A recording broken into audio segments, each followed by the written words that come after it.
Penasaran seperti apa isi tausiah beliau? Mari kita simak bersama. Selamat mendengarkan. Wa qatlan nafsil lati harramallahu illa bil haq, membunuh orang lain dengan cara yang tidak benar, membunuh orang yang diharamkan oleh Allah Subhanahu wa taala untuk melakukannya kecuali dengan alasan yang benar. Kita tahu Islam adalah agama damai. Sesuai dengan namanya, ia tidak dikembangkan dengan pedang dan kekerasan. Ia dikembangkan dengan keteladanan dan tuntunan moral. Oleh karena Islam bukan agama kekerasan, Islam pun tidak mementingkan dan mengajarkan kekerasan kecuali dengan alasan yang benar dan bisa dipertanggungjawabkan.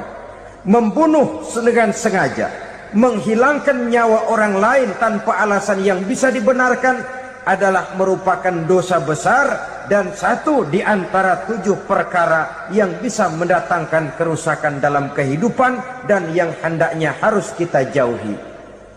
Saudara-saudara kaum muslimin rahimakumullah, beberapa waktu yang lalu di sebuah kota kecil yang indah bernama New Auckland. Saudara tahu New Auckland? Tuh dari Gunung Kidul masih ngidul lagi. Pernah diadakan satu seminar yang membicarakan bagaimana menyelamatkan masyarakat manusia dari bahaya Perang Dunia Ketiga. Diperkirakan kalau terjadi Perang Dunia Ketiga, manusia tidak akan tersisa. Sebab apa? Pada waktu itu cadangan nuklir yang dimiliki oleh bersama Amerika dan Rusia konon sudah sanggup memusnahkan 6 miliar manusia pada saat jumlah manusia baru 5 miliar. Jadi kelebihan nuklir dunia ini. Kalau terjadi Perang Dunia Ketiga, sulit manusia untuk tersisa. Maka dibahaslah di dalam seminar itu, wah, supaya tidak terjadi Perang Dunia Ketiga, maka perlombaan membuat senjata-senjata canggih, alat-alat pembunuh modern harus segera dibatasi. Dibahas, tidak mungkin kita membatasi perlombaan membuat senjata. Kenapa? Makin maju ilmu dan teknologi, makin canggih senjata yang ditemukan. Atom sudah meningkat menjadi nuklir, nuklir sudah meningkat menjadi neutron, dan kita tahu bom yang bernama neutron ini bom yang cukup membunuh tanpa perlu merusak. Artinya kalau dia diledakkan di kota kita ini, bangunan utuh, jembatan tidak ambruk, rumah-rumah tetap berdiri, tapi semua yang bernama hidup mati. Itu katanya lebih sopan dari bom atom. Sebab kalau si atom ini sudah membunuh, merusak pula. Neutron cukup membunuh saja tanpa perlu merusak.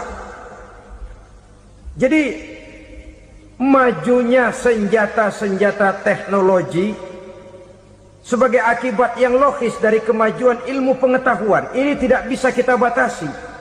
Dan memang sebenarnya yang bahaya bukan senjatanya, tapi manusia yang mengendalikan senjata itu. Mereka kembali kepada prinsip the man behind the gun. Bukan senjatanya yang bahaya, tapi manusia yang mengendalikan senjata itu yang bahaya.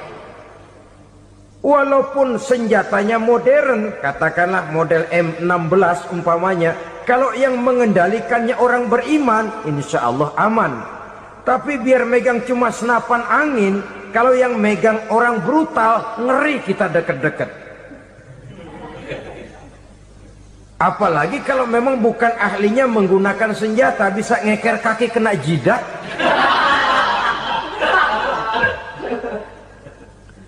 Mereka kembali kepada prinsip lama yang tetap baru. Bukan senjatanya yang harus dibatasi, manusia yang mengendalikan senjata itu yang perlu dibicarakan. Nah, kalau begitu, agar manusia tidak mempergunakan senjata sewenang-wenang, apa yang harus kita lakukan?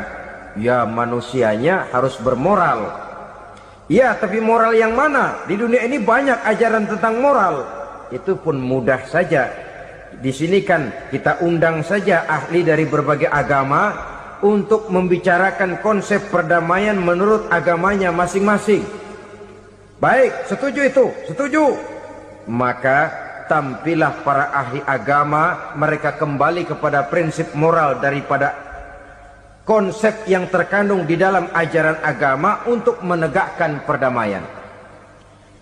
Mula-mula naiklah ahli dari agama Hindu, dibacakan konsep perdamaian menurut ajaran agama Hindu, bahwa untuk damai manusia harus meninggalkan nafsu keduniaannya, menempuh samsara dan sebagainya untuk mencapai nirwana, menjauhi kemegahan dan kemewahan dunia. Ini lalu dibahas, rasanya juga tidak mungkin ini. Kemudian dari agama Nasrani, bahwa untuk damai manusia harus menciptakan sifat kasih sayang. Kalau ditampar pipi kiri, berikan pipi yang kanan. Kalau diberikan selendang, berikan baju. Nanti orang kasihan, lalu dia tidak akan nampar lagi. Ketika ini dibahas, ternyata rasanya pun tidak mungkin bisa diterima. Karena apa? Di zaman sekarang orang ditampar pipi kiri, dikasih pipi kanan. Bukan kasihan, gemes. Damai belum tentu, bonyok udah jelas. Lalu ketika dibacakan konsep perdamaian menurut Quran, di mana disampaikan ayat wa jazaa'u sayyi'atin sayyi'atun misluha faman afa wa aslaha fa ajruhu 'ala Allah. Balasan terhadap satu kejahatan adalah kejahatan yang seimbang, tetapi barang siapa yang memberi maaf dan mencari jalan damai, itulah yang terbaik dan akan mendapat pahala dari Allah Subhanahu wa ta'ala. Kamu tidak salah ditampar pipi kirimu, tampar lagi pipi kirinya sekeras dia menampar pipi kirimu. Nanti orang tidak mau menampar kita karena dia tahu kalau dia tampar kita, dia akan menderita tamparan sekeras dia menampar kita. Akan terjadilah prinsip saling hormat menghormati, tidak saling ganggu, tidak saling usil, tidak saling jahil. Atas dasar ini perdamaian bisa ditegakkan. Mereka bisa menerima konsep ini, tapi kemudian seminar ditutup tanpa satu keputusan resmi. Kenapa? Terus terang mereka kagum dengan konsep Islam, tapi sentimen lama terhadap nilai-nilai Islam telah menutup mata mereka untuk menerima kebenaran dari ajaran Al-Quranul Karim. Saudara-saudara kaum muslimin rahimakumullah, kembali kita kepada persoalan pokok. Roh adalah dari Allah. Dia akan kembali kepada Allah, milik mutlak dari Allah. Tidak pantas kita merampasnya dari orang lain. Tidak wajar kita menghilangkannya tanpa alasan yang dibenarkan oleh agama. Di zaman sekarang, akibat persaingan hidup yang makin tajam, lapangan kerja yang makin sulit, tensi ekonomi yang makin tinggi, atau karena nilai moral yang makin rendah, atau juga karena rapuhnya pegangan orang kepada agama, nyawa rasanya sudah sedemikian murahnya. Berbagai kasus membuat berdiri bulu roma kita. Ada mayit, ada manusia dipotong 6, dicincang macam kambing. Ada yang dipotong 5, ada yang dipotong 13, dikardusin, dibuang ke tempat sampah. Inna lillahi wa inna ilaihi raji'un. Gejala apa ini? Kanibalisme. Manusia sudah demikian sadisnya, manusia sudah sedemikian buasnya, sehingga sesama manusia diperlakukan seperti hewan. Padahal hewan sendiri belum pernah macan makan macan, bagaimanapun buasnya macan. Belum pernah serigala memakan serigala, bagaimanapun brutalnya serigala.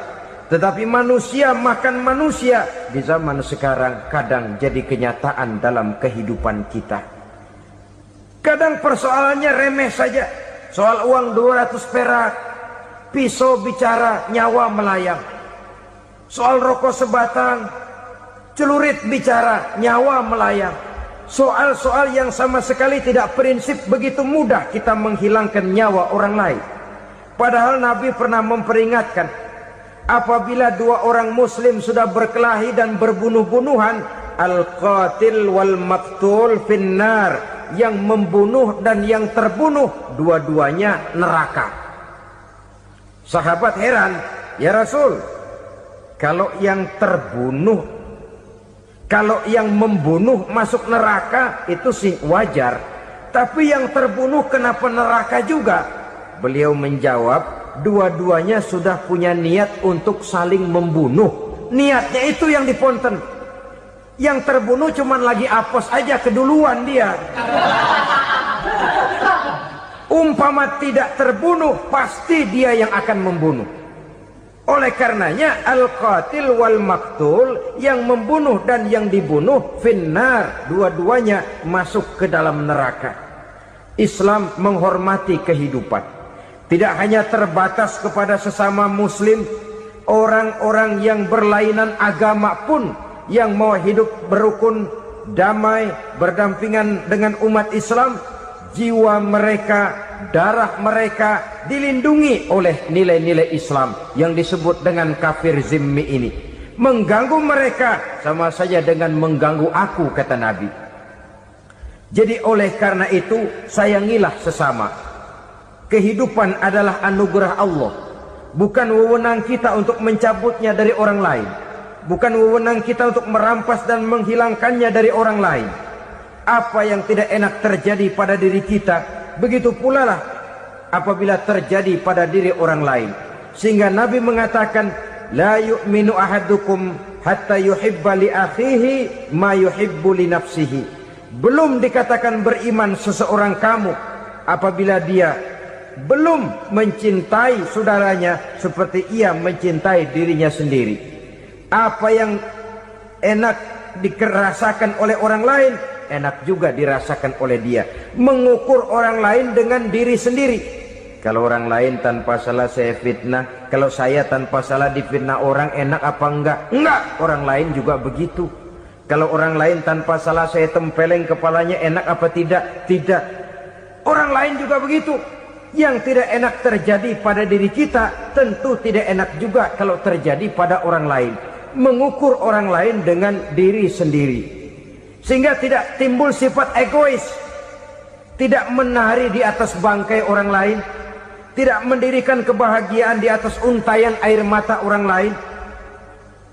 Sehingga dengan demikian, saudara-saudara, dia bisa menghormati kehidupan, menghormati orang lain sebagaimana dia ingin dihormati. Untuk menghancurkan nilai-nilai iman, dibanjiri kita dengan paham-paham yang merusak dan mendangkalkan akidah, baik ia bernama materialisme, baik ia bernama sekularisme, baik ia bernama banjirnya maksiat dan munkarat, baik ia bernama banjirnya peradaban dan kebudayaan yang menghancurkan moral daripada anak-anak kita. Sedikit demi sedikit melenturkan dan melunturkan nilai-nilai keimanan kita, untuk kemudian pada waktunya nilai iman itu akan bertukar dan berganti menjadi nilai syirik kepada Allah Subhanahu wa ta'ala. Atau pada sisi lain, menjadikan yang selain Allah sebagai tujuan akhir daripada kehidupan kita. Sedangkan kita sama-sama maklum bahwa di dalam pandangan agama Islam, dosa yang tidak berampun, dosa yang terbesar, termasuk dalam kategori bapak moyangnya dosa, tidak lain adalah syirik, yakni menyekutukan Allah Subhanahu wa ta'ala. Pola penghancuran iman ini memang berstrategi. Ditawarkan kita kepada paham materialisme, paham kebendaan, di mana otak menempati urutan sebagai ranking pertama, Tuhan jatuh pada urutan kedua. Lalu menyusul kepada paham sekularisme, Allah dipisahkan dari seluruh kegiatan hidup ini, untuk pada gilirannya menjadikan yang selain Allah sebagai tujuan akhir daripada seluruh kegiatan hidup kita. Oleh karenanya, kewajiban menjaga nilai-nilai iman ini merupakan kewajiban yang mulia tetapi berat, tidak hanya untuk kita, tetapi juga bagaimana mewariskannya kepada anak-anak kita, generasi yang akan datang. Orang-orang tua bijaksana yang diceritakan di dalam Al-Quran, kalau sudah berpikir tentang anak-anaknya, pertanyaan yang paling mereka risaukan ialah, ma ta'buduna min ba'di. Anakku, kalau pada satu saat aku, ayahmu sudah tidak ada lagi di dunia ini, meninggalkan kamu semua, ma ta'buduna min ba'di, apa yang akan kamu sembah nak? Jikalau sekarang ayahmu masih mau ke masjid, masih mau melakukan rukuk dan sujud, masih beribadah menyembah Allah Subhanahu wa ta'ala, kalau orang tuamu sudah tidak ada, ma ta'buduna min ba'di, masihkah engkau mau datang ke masjid? Masihkah engkau mau rukuk dan sujud? Masihkah engkau mau menyembah Allah Subhanahu wa ta'ala? Pertanyaan ini yang dipikirkan oleh Nabi Yakub kepada putra-putranya. Pertanyaan ini yang diteruskan oleh Nabi Ibrahim kepada anak-anaknya. Pertanyaan ini yang diwariskan oleh generasi ulama salafus saleh kepada para generasi berikutnya. Bagaimana kita generasi sekarang? Kita orang-orang tua sekarang bukan berfikir ma ta'buduna min ba'di, malah yang kita fikirkan ma ta'kuluna min ba'di. Kalau bapak tidak ada nanti kamu makan apa nak? Perkara kamu nyembah apa, urusan nomor 18. Yang penting kamu nanti hidup bisa makan nak. Maka kita sibuk mewariskan harta kepada anak-anak kita. Kita sibuk mewariskan kebun dan tanah kepada anak-anak kita. Kita sibuk mewariskan pabrik kepada anak-anak kita, sementara kita lupa mewariskan intan yang paling mahal, mewariskan mutiara yang paling berharga, yaitu nilai iman kepada Allah Subhanahu wa ta'ala. Alangkah baiknya apabila warisan harta, warisan tanah dan kebun, warisan rumah dan pabrik didasari lebih dahulu dengan mewariskan nilai iman kepada Allah Subhanahu wa ta'ala. Sebagai orang-orang tua, kita boleh bersedih kalau anak kita tidak mengerti komputer. Kita boleh bersedih kalau anak kita tidak mengerti matematika. Kita boleh bersedih kalau anak kita tidak mengerti bahasa Inggris. Tapi sewajarnya lebih bersedihlah kita orang tua jikalau mempunyai anak yang tidak kenal Allah sebagai Tuhannya, yang kemudian tidak mau rukuk dan sujud kepada Allah Tuhannya. Itulah kemalangan yang paling malang bila kita meninggalkan generasi yang tidak bertauhid kepada Allah Subhanahu wa ta'ala. Betapapun anak kita tidak ngerti komputer, saudara, paling-paling kerugiannya cuma kerugian dunia. Masuk dia ke alam barzakh, munkar nakir tidak akan sempat tanya kau belajar komputer apa tidak.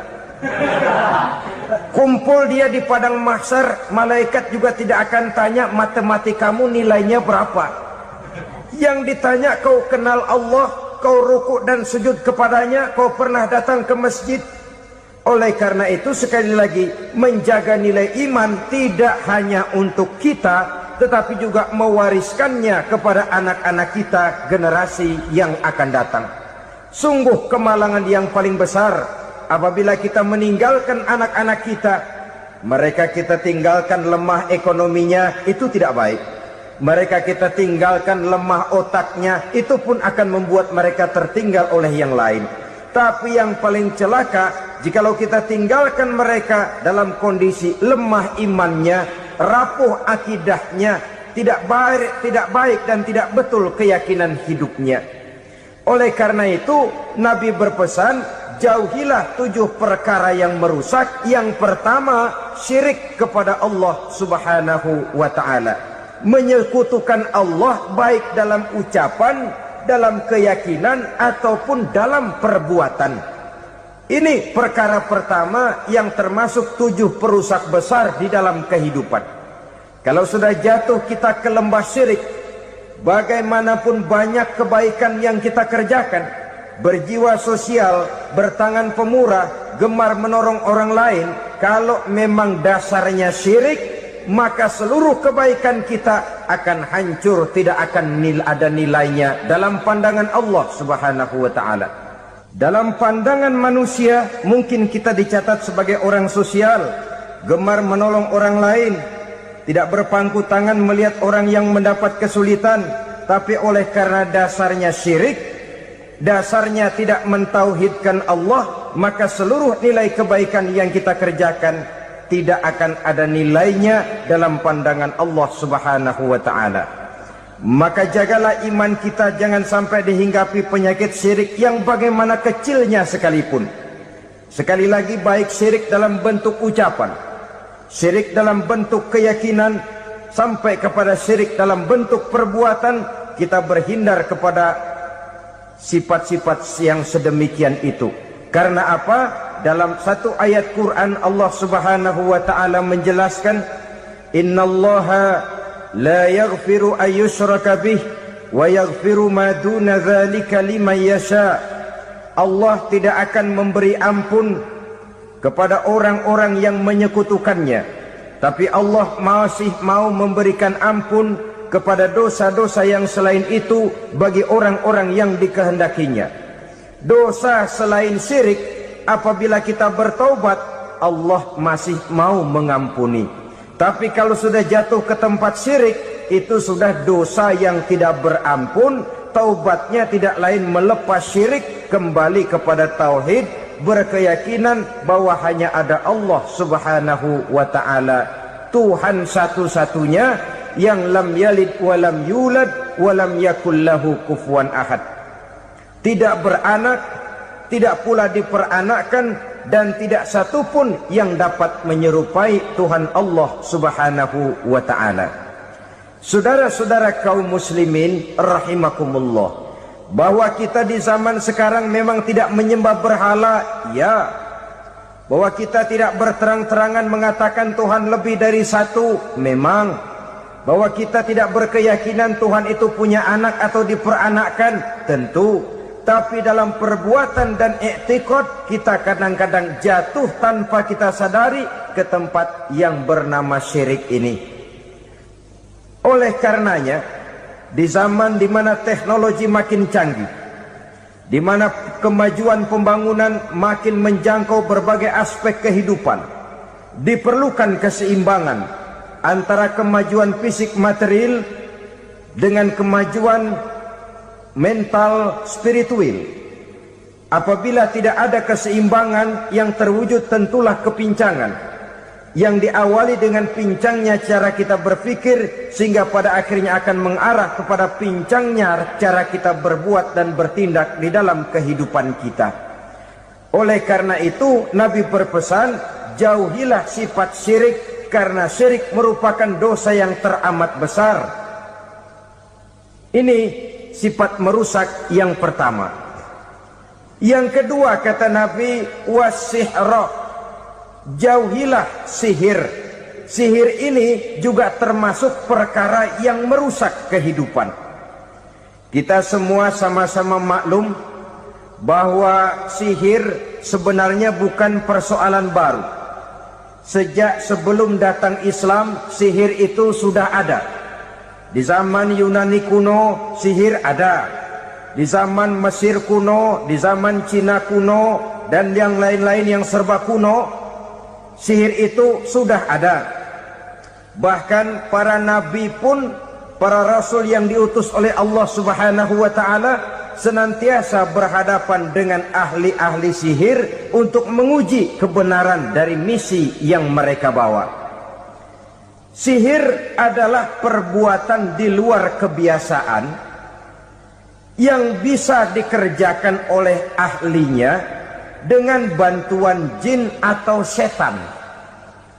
Hukum mempelajari sihir adalah haram, mengamalkannya lebih haram lagi. Sebab itu saudara-saudara, sihir merupakan perbuatan merusak yang harus kita jauhi. Ciri-ciri daripada perbuatan sihir, pertama, ia mengandung tipuan, bayangan khayal. Di zaman Nabi Musa misalnya, orang melihat tambang-tambang itu seperti ular.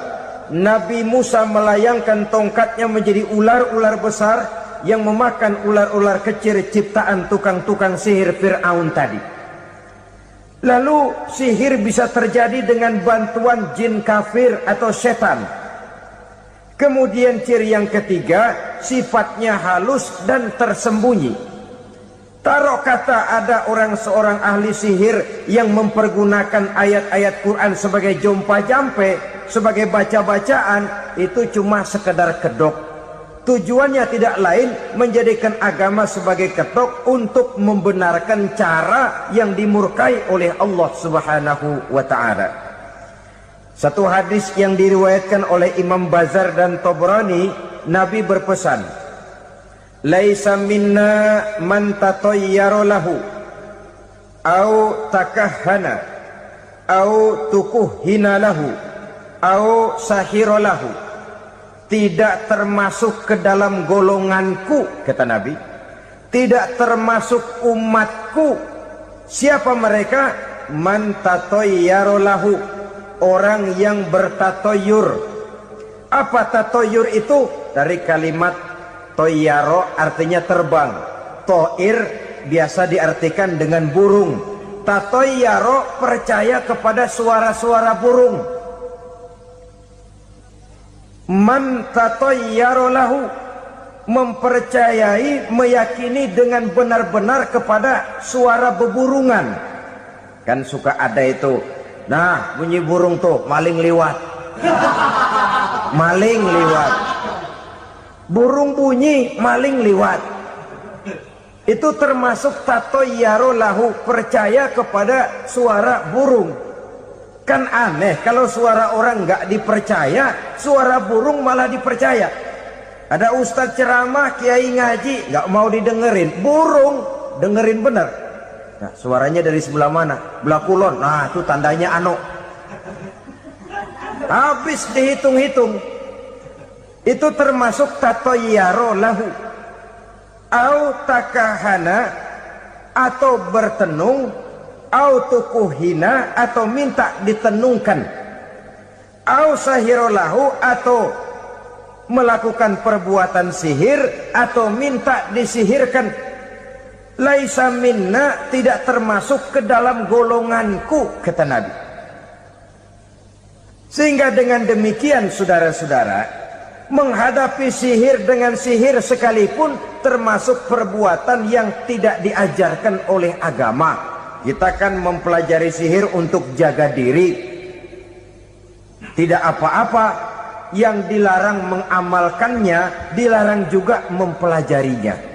Sebab orang kalau sudah mengetahui, biasanya lalu terangsang untuk mencoba.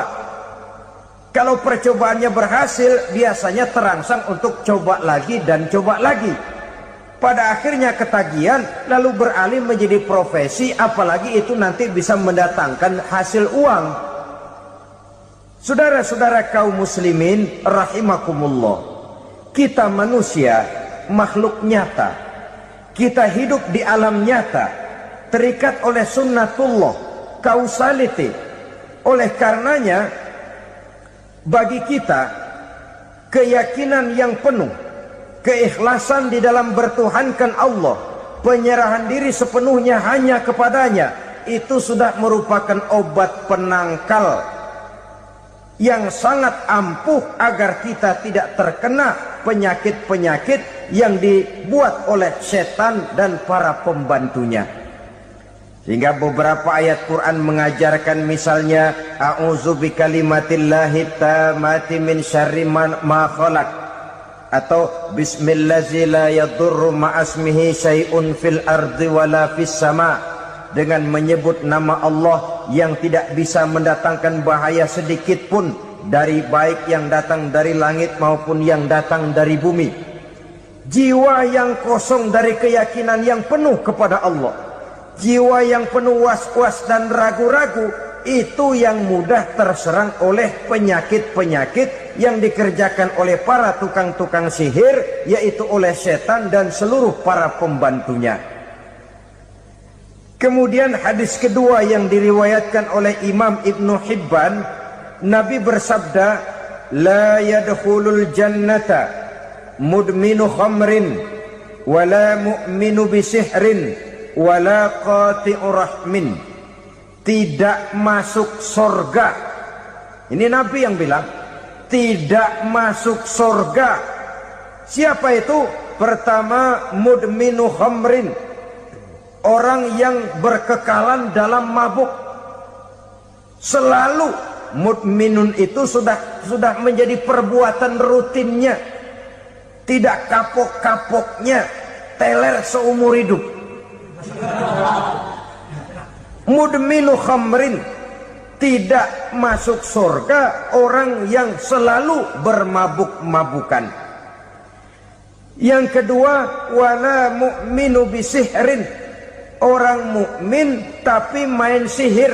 Ini juga oleh Nabi diperingatkan, tidak akan masuk surga orang mukmin tapi suka main sihir. Wala qati'u rahmin, dan tidak juga orang yang memutuskan silaturahmi. 3 macam manusia yang diperingatkan Nabi tidak akan masuk surga: orang yang selalu mabuk, orang mukmin yang main sihir, dan orang yang memutuskan silaturahmi. Saudara-saudara kaum muslimin rahimakumullah. Lalu orang berkata, kenapa dilarang kita bersihir? Padahal Rasul sendiri kan punya mukjizat. Nah, kita memang harus membedakan antara mukjizat dengan sihir. Dalam kehidupan agama kita kenal ada yang namanya mukjizat, ada yang namanya karomah atau keramat biasa diucapkan, ada yang namanya maunah, ada yang namanya irhas, ada juga yang namanya sihir. Kesemuanya ini berbeda, saudara-saudara. Yang dinamakan mukjizat itu khusus untuk para rasul saja. Satu kejadian luar biasa yang terjadi dilakukan oleh Rasul atas izin dari Allah Subhanahu wa ta'ala. Perbedaannya dengan sihir jelas. Sihir dari setan, mukjizat dari Allah. Sihir bisa dipelajari, mukjizat tidak. Sihir umumnya untuk maksud-maksud yang tidak baik, sedangkan mukjizat untuk memperkuat kebenaran yang disampaikan oleh para rasul dan ditentang oleh umatnya. Bahkan kafir Quraisy dahulu menganggap orang-orang ahli sihir itu berada dalam satu posisi yang hina, sehingga mereka mengatakan Nabi Muhammad dan menuduh Nabi Muhammad sebagai tukang sihir. Tuduhan sebagai tukang sihir adalah tuduhan yang sangat aib dan hina. Di tengah masyarakat kufar jahiliyah, kedudukan tukang sihir dipandang sebagai kedudukan yang hina, sehingga mereka mengejek Nabi dengan sebutan tukang sihir. Jadi mukjizat hanya untuk Rasul saja. Kemudian karomah. Karomah ini asal kata dari karomah, kehormatan, kemuliaan yang diberikan Allah kepada hamba-hambanya yang rajin mendekatkan diri kepadanya. Oleh karena ketekunannya melaksanakan ibadah, Allah memberikan keistimewaan kepada orang itu, yang dengan keistimewaannya dia bisa mengerjakan yang tidak bisa dikerjakan oleh orang lain. Karomah hanya bisa dicapai dengan prestasi ibadah.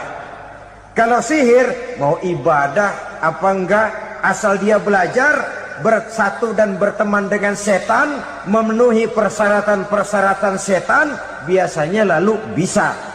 Sedangkan karomah tidak mungkin terwujud tanpa orang mendekatkan diri sedekat-dekatnya kepada Allah Subhanahu wa ta'ala. Maka kita lihat biasanya orang-orang yang punya ilmu sihir, mukanya rata-rata nggak enak dilihat. Kumuh, jauh dari air wudhu, jauh dari sujud kepada Allah, malah berteman dengan setan, menjadi pelayan-pelayannya setan.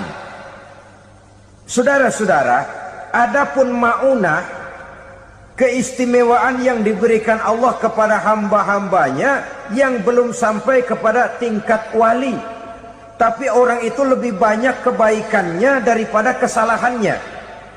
Umpamanya Saudara jalan bertiga di pinggir jalan. Saudara ada pada posisi di tengah, lalu bertiga ini ketabrak mobil. Menurut perhitungan saudara mati lebih dahulu. Tapi terjadi hal yang aneh, dua teman saudara mati, saudara malah cuma luka dan lecet sedikit saja. Apa itu? Kalau kita lebih banyak kebaikannya daripada kesalahannya, itu yang dinamakan ma'unah, pertolongan yang diberikan Allah kepada hamba-hambanya yang lebih banyak kebaikannya daripada kesalahannya. Sedangkan yang dinamakan irhas, kejadian luar biasa pada diri seseorang pada waktu dia masih kecil, yang menunjukkan tanda-tanda keistimewaannya. Itu umumnya pada para nabi pada usia kecilnya sudah ada irhas, tanda-tanda istimewa. Jelas baik mukjizat, karomah, maunah maupun irhas berbeda dengan sihir.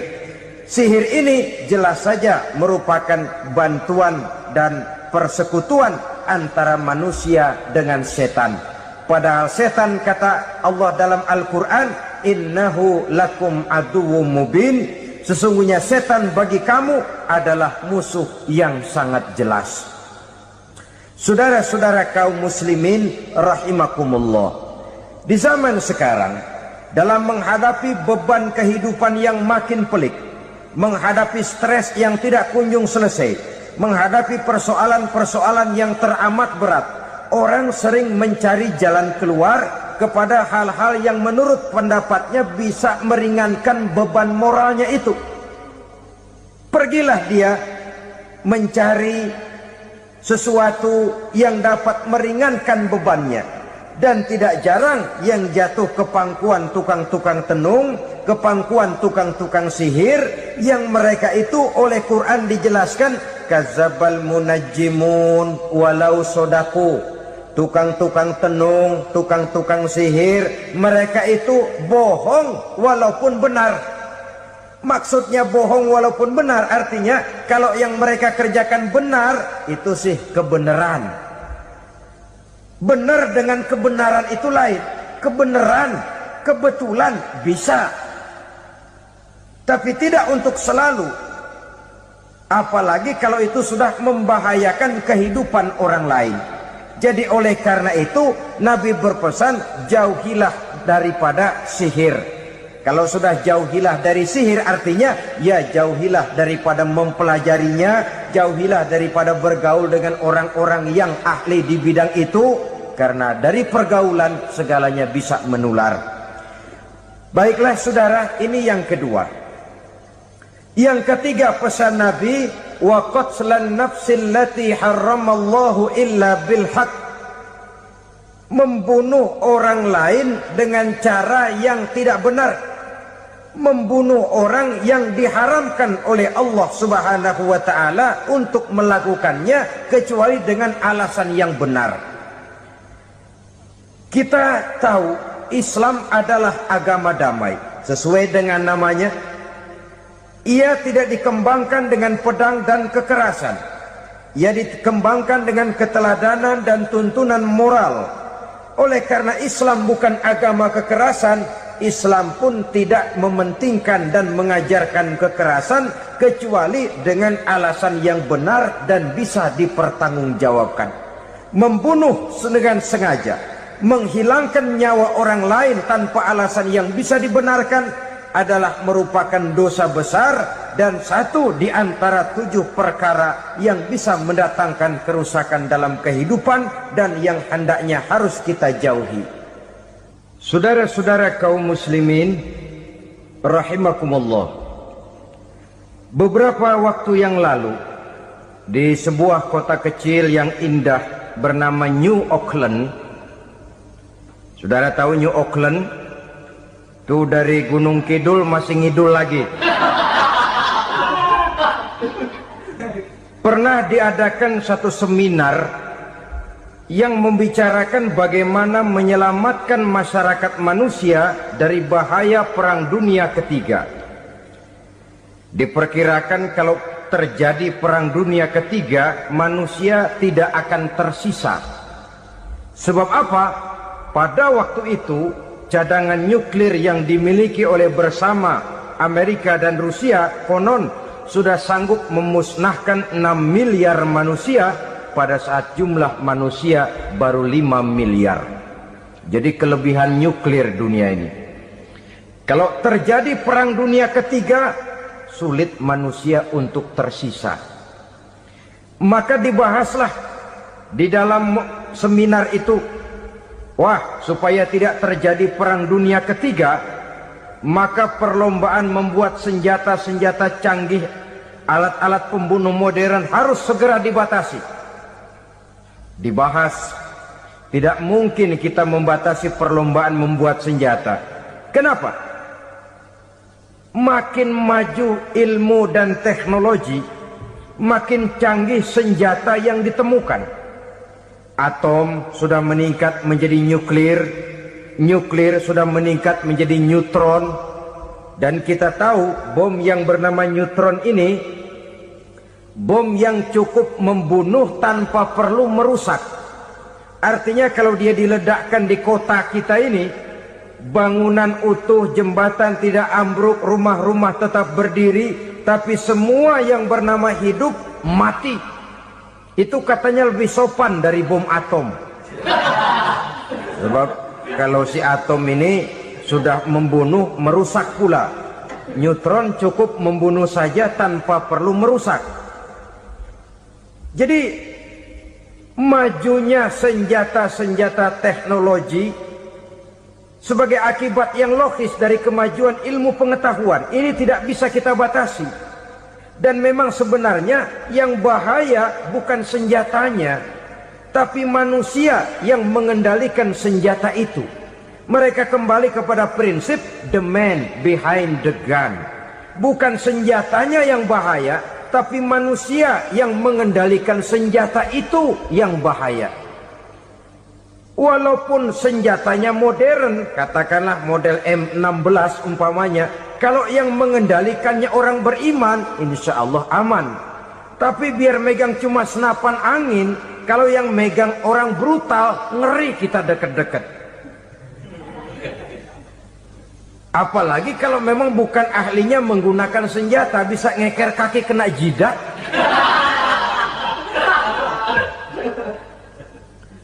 Mereka kembali kepada prinsip lama yang tetap baru. Bukan senjatanya yang harus dibatasi, manusia yang mengendalikan senjata itu yang perlu dibicarakan. Nah, kalau begitu, agar manusia tidak mempergunakan senjata sewenang-wenang, apa yang harus kita lakukan? Ya, manusianya harus bermoral. Ya, tapi moral yang mana? Di dunia ini banyak ajaran tentang moral. Itu pun mudah saja. Di sini kan kita undang saja ahli dari berbagai agama untuk membicarakan konsep perdamaian menurut agamanya masing-masing. Baik, setuju itu, setuju. Maka tampillah para ahli agama, mereka kembali kepada prinsip moral daripada konsep yang terkandung di dalam ajaran agama untuk menegakkan perdamaian. Mula-mula naiklah ahli dari agama Hindu. Dibacakan konsep perdamaian menurut ajaran agama Hindu, bahwa untuk damai manusia harus meninggalkan nafsu keduniaannya, menempuh samsara dan sebagainya untuk mencapai nirwana, menjauhi kemegahan dan kemewahan dunia. Ini lalu dibahas, rasanya juga tidak mungkin ini. Kemudian dari agama Nasrani, bahwa untuk damai manusia harus menciptakan sifat kasih sayang. Kalau ditampar pipi kiri, berikan pipi yang kanan.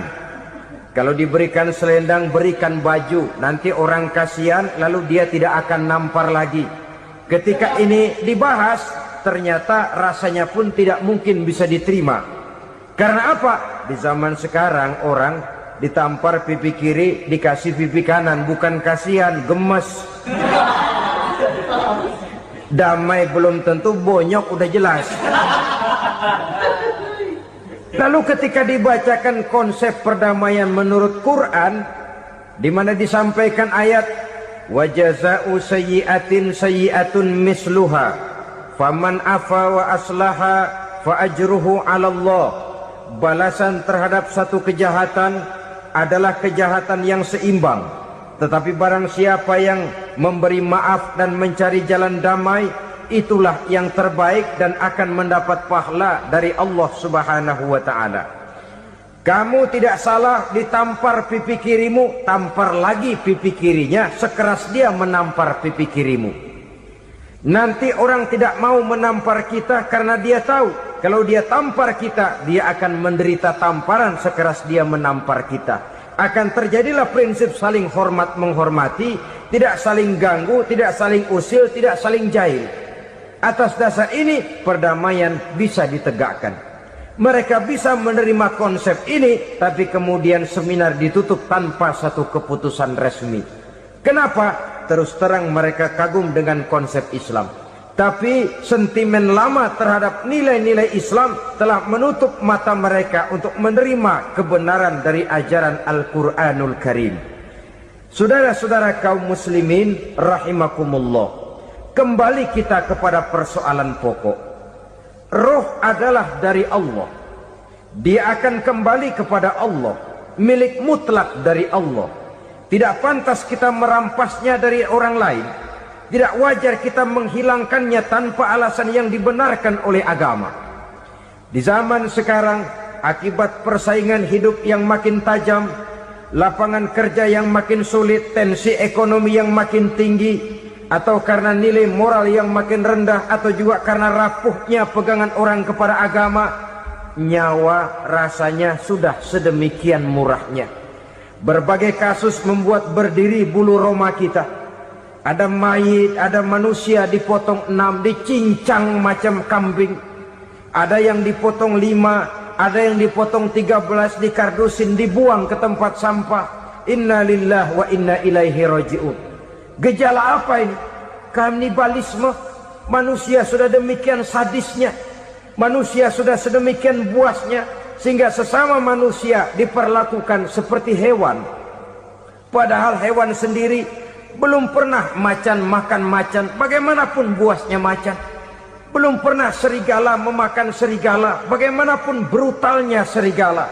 Tetapi manusia makan manusia di zaman sekarang kadang jadi kenyataan dalam kehidupan kita. Kadang persoalannya remeh saja. Soal uang 200 perak, pisau bicara, nyawa melayang. Soal rokok sebatang, celurit bicara, nyawa melayang. Soal-soal yang sama sekali tidak prinsip, begitu mudah kita menghilangkan nyawa orang lain. Padahal Nabi pernah memperingatkan, apabila dua orang muslim sudah berkelahi dan berbunuh-bunuhan, al-qatil wal maktul finnar, yang membunuh dan yang terbunuh dua-duanya neraka. Sahabat heran, ya Rasul, kalau yang membunuh masuk neraka itu sih wajar, tapi yang terbunuh kenapa neraka juga? Beliau menjawab, dua-duanya sudah punya niat untuk saling membunuh. Niatnya itu yang diponten. Yang terbunuh cuman lagi apes aja, keduluan dia.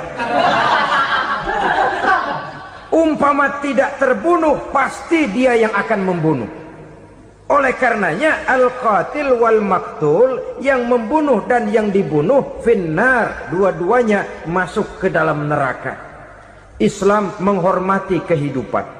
Tidak hanya terbatas kepada sesama muslim, orang-orang yang berlainan agama pun yang mau hidup berukun, damai, berdampingan dengan umat Islam, jiwa mereka, darah mereka dilindungi oleh nilai-nilai Islam yang disebut dengan kafir zimmi ini. Mengganggu mereka sama saja dengan mengganggu aku, kata Nabi. Jadi oleh karena itu, sayangilah sesama. Kehidupan adalah anugerah Allah, bukan wewenang kita untuk mencabutnya dari orang lain, bukan wewenang kita untuk merampas dan menghilangkannya dari orang lain. Apa yang tidak enak terjadi pada diri kita, begitu pula lah apabila terjadi pada diri orang lain. Sehingga Nabi mengatakan, la yu'minu ahadukum hatta yuhibba li akhihi ma yuhibbu li nafsihi.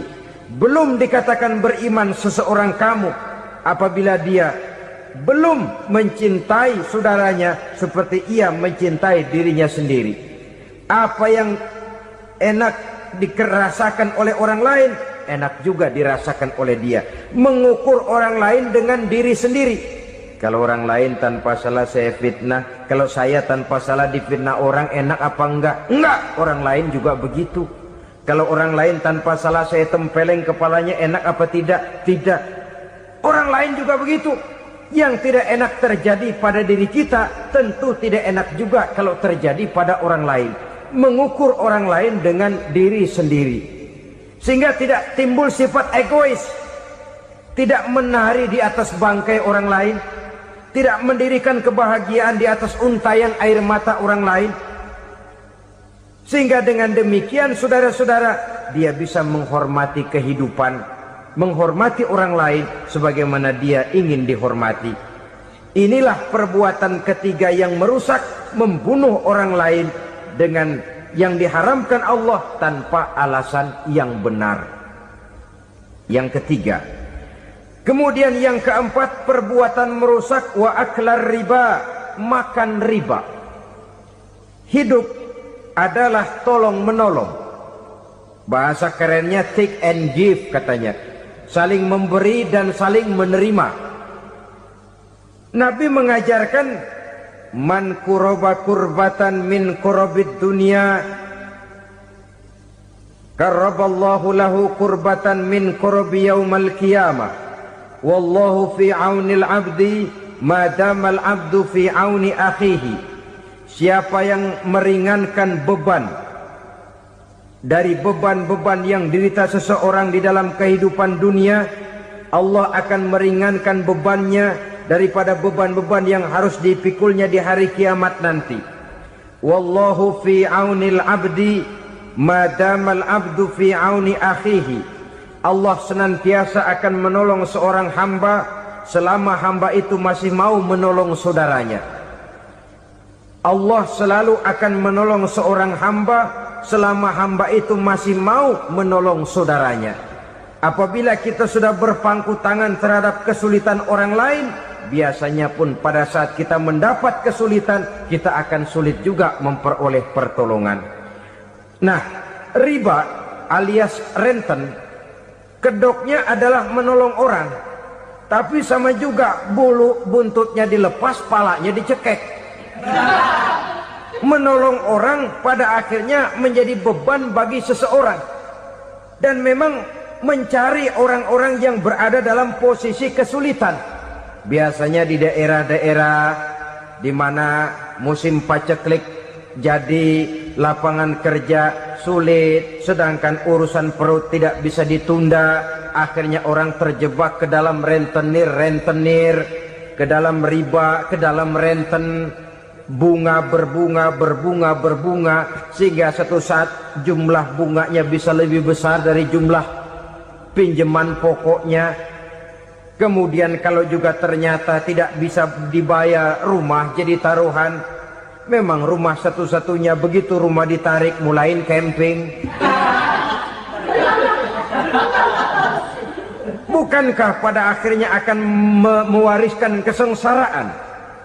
Oleh karena itu, kepada kita berusahalah jangan berhubungan dengan rentenir, jangan makan renten dan riba. Kepada mereka yang melaksanakan riba, walaupun mendatangkan keuntungan materi, tapi percayalah harta yang didapat dengan jalan riba tidak akan membawa keberkahan.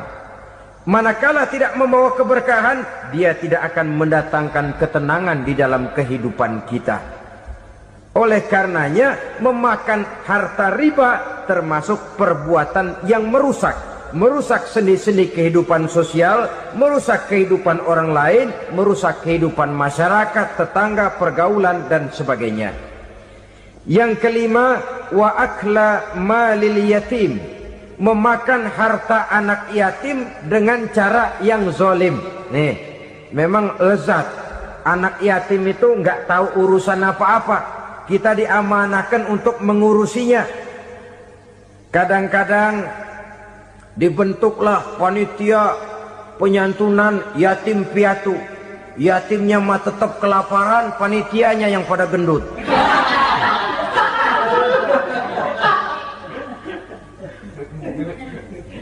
Padahal memakan harta anak yatim termasuk perbuatan dosa besar, dan menjantuni yatim merupakan perbuatan mulia. Nabi mengatakan, ana wa kafilul yatim kahataini yaumal qiyamah. Aku dan orang-orang yang menyantuni anak yatim seperti dua jari ini pada hari kiamat nanti. Dekat sekali. Jikalau ingin di hari akhir nanti dekat dengan Rasul, bersahabatlah dengan anak-anak yatim. Jadilah pengurus anak-anak yatim. Bangunlah panti-panti asuhan yatim. Pada saat bapak ibunya meninggal, kitalah yang menjadi orang tuanya. Bahkan sedemikian besar perhatian Islam terhadap anak-anak yatim ini, sehingga Quran memberikan peringatan, ara'aital ladzi yukadzibu bid-din fadzalikal ladzi yad'ul yatim wa la yahuddu ala ta'amil miskin. Tahukah kamu siapa orang yang mendustakan agama, beragama tapi dianggap dusta, salatnya dusta, puasanya dusta karena agamanya sudah berdusta. Siapa mereka?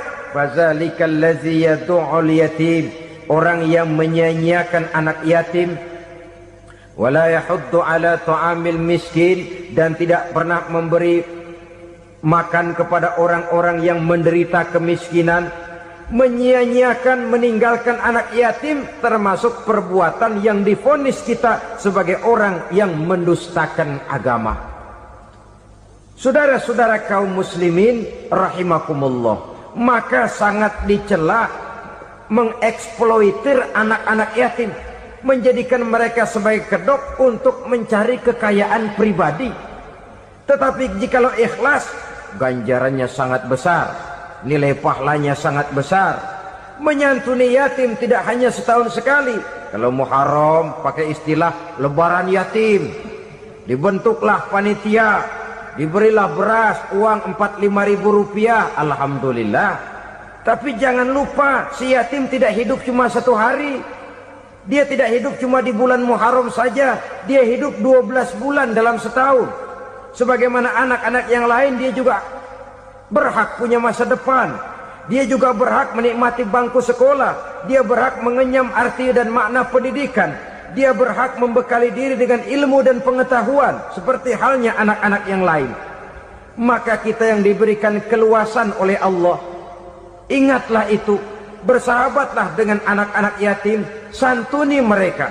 Perkara setahun sekali di bulan Muharram, alhamdulillah, itu bagus, bin Thayyib alias baik. Tapi tentu dan tentu sekali lagi, si yatim tidak hanya hidup di bulan Muharram. Dia hidup 12 bulan dalam setahun, 24 jam di dalam sehari. Oleh karenanya, menyia-nyiakan mereka pada saat posisi kita memang mampu akan memojokkan kita dalam satu posisi di mana kita dianggap sebagai orang yang mendustakan agama, memakan harta anak yatim dengan cara yang zolim. Bapaknya udah meninggal, kebunnya lebar, anaknya dikelecehin. Nah, dah kamu nggak usah pusing, nanti saya yang ngurus. Akhirnya bukan ngurus, nguras. Si yatim mungkin tidak tahu bahwa dia disia-siakan, haknya diambil, miliknya dizolimi. Tapi Allah yang akan membalasnya dengan seadil-adilnya. Maka makan harta anak yatim biasanya balasannya tokcer bin paten. Nggak banyak selang tempo itu, nggak percaya cobain dah. Nyobain aja kan nggak bayar, umpama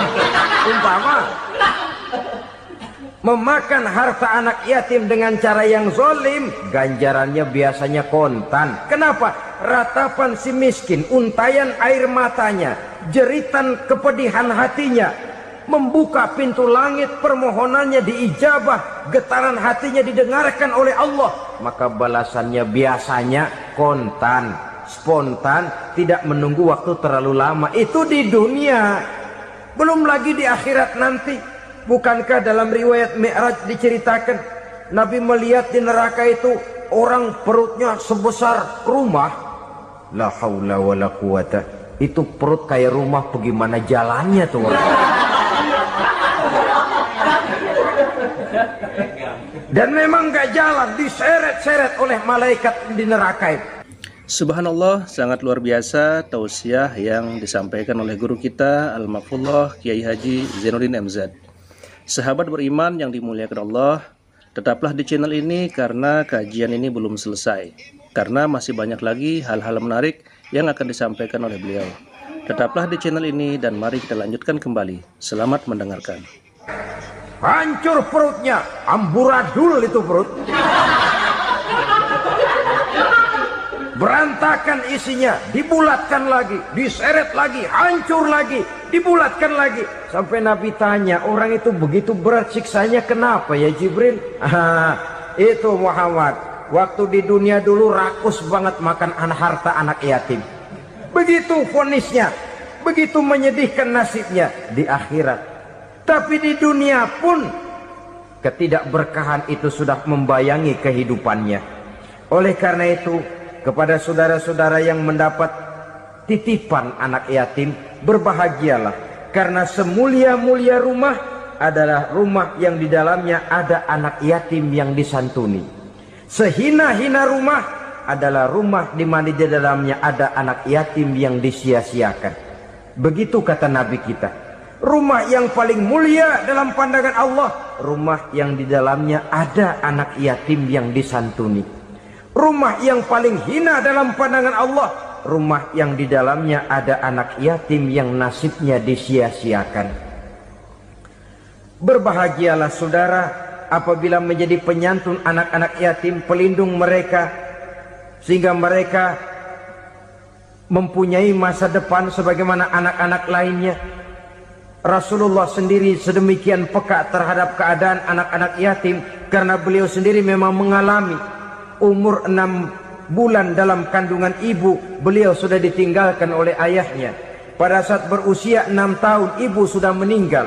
Yatim piatu dalam usia di mana beliau sedang perlu belas kasih seorang ibu dan pengertian seorang bapa.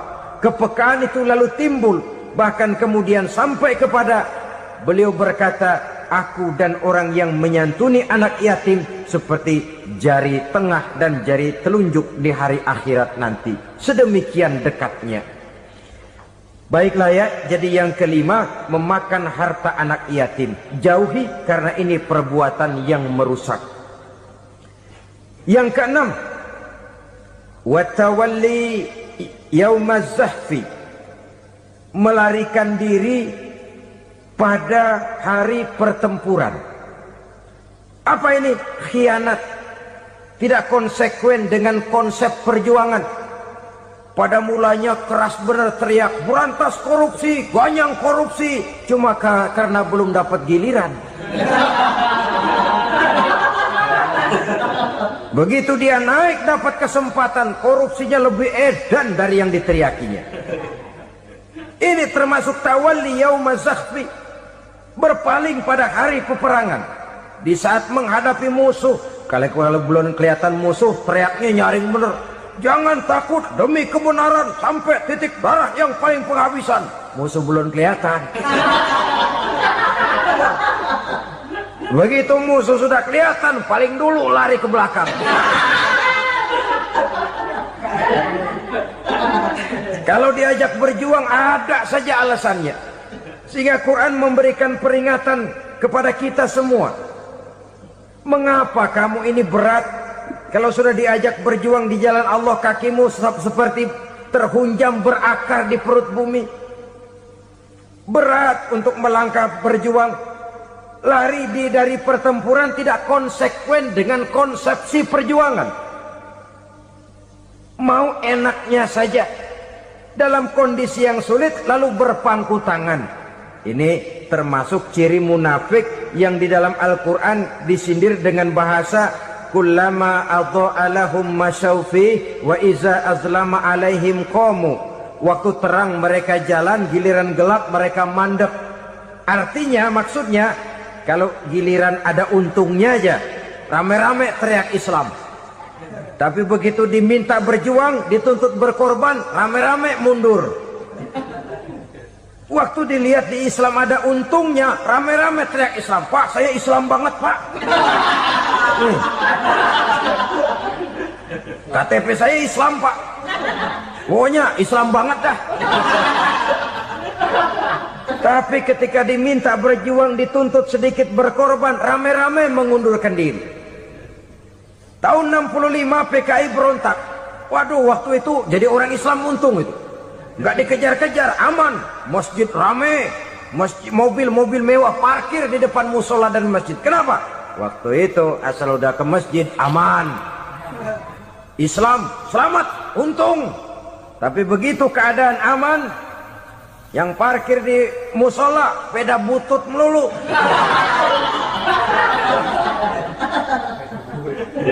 Waktu terang mereka jalan, waktu gelap mereka berhenti. Dikala di Islam ada untungnya, baru wah Islam bagus, Islam hebat. Tapi waktu dilihat ada kerugian, jangan bawa-bawa Islam dah. Jangan bicara soal Islam, ini kan bukan soal agama. Bukan soal agama. La haula wa la quwata illa billah.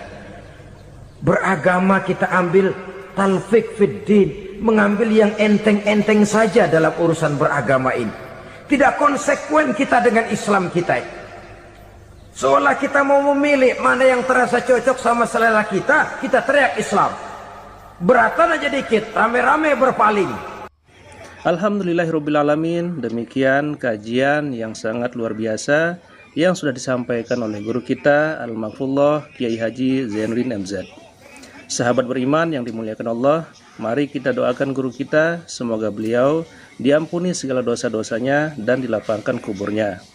Dan buat sahabat semua yang sudah menyimak tausiah ini sampai selesai, saya ucapkan terima kasih banyak. Doa dan harapan saya semoga sahabat semua selalu diberikan kesehatan, dimudahkan segala urusannya, dan dilancarkan rezekinya. Amin ya robbal alamin. Demikian yang dapat saya bagikan, kurang lebihnya mohon maaf. Wabillahi taufiq wal hidayah, waridha wal inayah. Wassalamualaikum warahmatullahi wabarakatuh. Setelah kita mendengarkan bersama tausiah fenomenal yang sudah disampaikan oleh guru kita Al-Maghfurullah Kiai Haji Zainuddin MZ, sekarang mari kita lanjutkan aktivitas kita masing-masing. Doa dan harapan saya semoga sahabat semua selalu diberikan kesehatan, kemudahan, dan dilancarkan rezekinya. Amin ya robbal alamin. Sampai bertemu lagi di kajian berikutnya. Assalamualaikum warahmatullahi wabarakatuh. Bismillahirrahmanirrahim.